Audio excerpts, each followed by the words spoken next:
Ma mère nous a laissés, alors on l'a laissé aussi. Quand j'avais 18 ans, j'ai découvert que ma mère discutait avec un type rencontré sur un forum de pâtisserie. Il s'appelait Marc et vivait à Marseille. Au début, j'ai cru que c'était rien de sérieux. Elle parlait souvent avec des inconnus en ligne. Mais un matin, elle a fait sa valise et m'a dit qu'elle partait une semaine pour le voir. Elle a balancé ses clés sur la table en disant ça comme si de rien n'était. Franchement, j'ai trouvé ça cool. J'avais l'appart pour moi tout seul pour la première fois. Personne derrière mon dos. Cette semaine-là, c'était la liberté totale. Je dormais tard, je mettais la musique à fond, je commandais à manger tous les soirs. Puis une deuxième semaine est passée. Elle n'était toujours pas rentrée. Je l'ai appelée. Elle m'a répondu tranquille. Je reste un peu plus. Profite, hein. Pas d'explication. Pas une question sur comment j'allais. La troisième semaine, j'ai commencé à flipper. Le frigo était vide, la boîte aux lettres débordait de factures, les voisins demandaient où elle était. J'avais aucune réponse. Quand un mois entier s'est écoulé, j'ai su que quelque chose clochait vraiment. Un soir, elle a fini par rappeler. J'étais assis sur le canapé, persuadé qu'elle allait dire qu'elle revenait. Au lieu de ça, elle a lâché. Bon, j'ai décidé de rester avec Marc. J'ai besoin d'un nouveau départ. Tu dois t'occuper de l'appart maintenant. J'ai cru qu'elle me faisait marcher. Je lui ai demandé ce qu'elle voulait dire. Elle m'a répondu. T'as 18 ans, tu peux gérer. Les factures, c'est pas compliqué. Je lui ai dit que ce n'était pas mon problème, que l'appart n'était pas à mon nom, que je ne pouvais rien payer.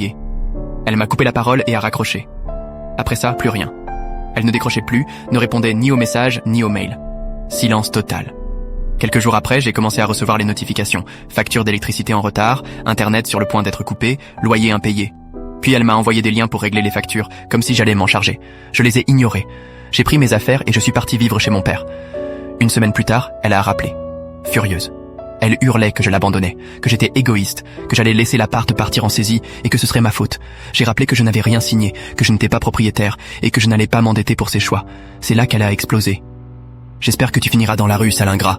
Elle a craché avant de raccrocher. C'était la dernière fois que j'ai entendu sa voix.